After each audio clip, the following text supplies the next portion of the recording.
রক্ত দিয়েছি, তোমরা প্রয়োজনে দাম জড়াতে রাজি আছো কিনা? আমরা সেই উৎসাহে আমাদের সেই বাজার, বিয়া শাদীর অনুষ্ঠান, সামাজিকতা, পরিবার, ব্যক্তি জীবন, কোন জায়গায় আমাদের ইসলামের স্থান নাই বললেই চলে। সবকিছু শয়তানের ইলমের মধ্যে আমরা চলে গেছি। কত সত্য না সত্য না? কেন আমরা পারবো না আজকের এই লক্ষ লক্ষ মানুষকে বাজারকে অশ্লীলতা মুক্ত, ধোঁকাবাজি মুক্ত, বেজাল মুক্ত বাজার করতে পারি না? আমরা সচ্চা ব্যবসাকে আমরা প্রতিষ্ঠিত করতে পারি না? আমরা কি মসজিদের মেম্বার থেকে উস্তাদের রসুলদেরকে গাঢ় করে বের করে দিতে পারি না? আমরা কি খানকা দিয়ে মানুষের অন্তরকে ইসলাম করে আবাদ করে এই জমিনে আহলে সুন্নতের গাড়ি তৈরি করতে পারি না? আমি এই জন্য আপনাদেরকে বলতেছি যে কুনা বিশেষ নিয়ে যেন আপনারা চিৎকার না করেন।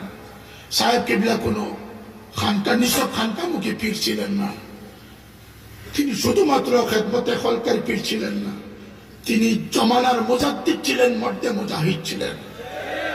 তিনি কেবল লং মার্চ নিয়ে ঢাকায় যান নাই, তিনি এই চকিগঞ্জ থেকে সিলেট পর্যন্ত যাবার পথে বাজার ঘাটে রাস্তায় যত অন্যায় অবিচার দেখেছেন তার প্রতিকার তিনি করেছেন।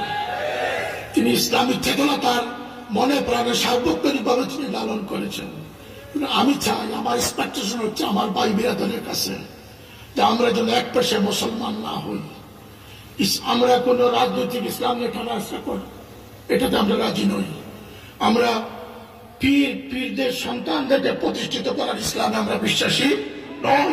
আমরা মুহাম্মদুর রাসূলুল্লাহ মুকাম্মাল ইসলাম আল-ইয়াওমা আকমালতু লাকুম দীনাকুম, সেই মুকাম্মাল ইসলামের খেদমত গুজার হয়ে ইসলামের সৌন্দর্য এই মহাদেশে বাড়াতে রাজি আছি না? আছে না?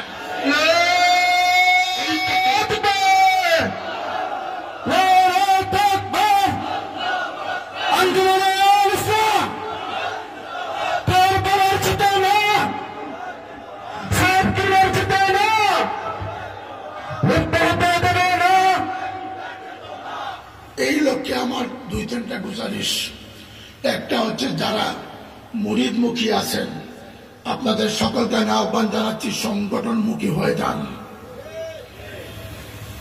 তার কোনো আপত্তি আছে? দোকানদারি করবেন, দোকানে বসে সাংগঠনিক চিন্তা করবেন। এই সংগঠন ফুলতলি সাহেবের মনে করলে ভুল করবেন। এটি সওয়াদে আজম, এটা আহলে সুন্নাত ওয়াল জামাতের বর্তমান পতাকা বাহী। এখানে মানুষের আশ্রয়স্থল রয়েছে, সুখ দুঃখের বাগাবাগি হওয়ার সুযোগ রয়েছে, অন্যায় অবিচারের বিরুদ্ধাচরণ করার হিম্মত রয়েছে।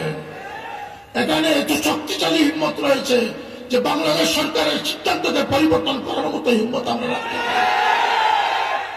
আজকের দিনে আমার মাগরিবের সময় হয়ে যাচ্ছে, এদের আমি মাননীয় প্রধানমন্ত্রীকে আজকের মাহফিল থেকে আহ্বান করছি। আপনার অবুঝে হতে পারে, আমি জানি না, এদেশের শিক্ষা ব্যবস্থায় ভারতীয় এজেন্ডা বাস্তবায়নে সম্পূর্ণ প্রস্তুতি সম্পূর্ণ হয়ে গেছে।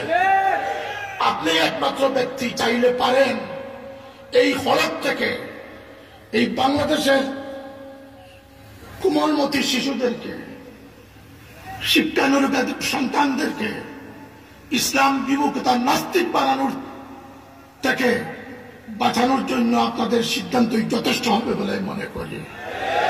কারণ ডাকটি মেরে যারা শিক্ষা মন্ত্রণালয় দখল করে বসেছে, তারা একটিও বাংলাদেশের এজেন্ডায় নয়, তারা ভারতীয় দালাল হয়ে বসে আছে। জানি না আপনি জানেন না, যদি আপনি জেনে শুনে এটা করেন তাও বলে দেন। এই স্বচ্ছতা আল্লাহ আমাদেরকে দিয়েছে। আমরা এই দেশে ইসলামী শিক্ষার জন্য লং মার্চ করতে পারি না, আমরা জান কোরবান করতে পারি। শিক্ষা নিয়ে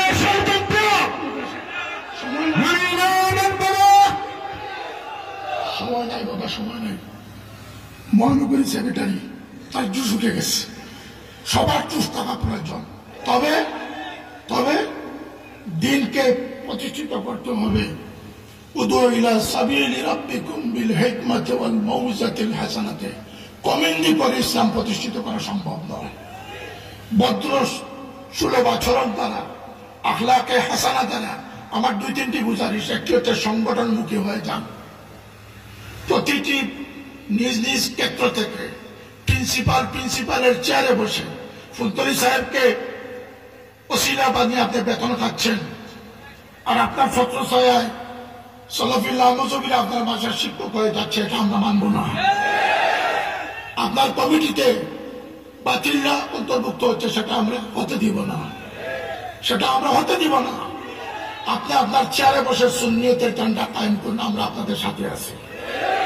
দোকানদারি করতেছেন, সেখানে আপনার দায়িত্ব আছে না নাই? মসজিদের ইমামতি করতেছেন, দায়িত্ব আছে না নাই?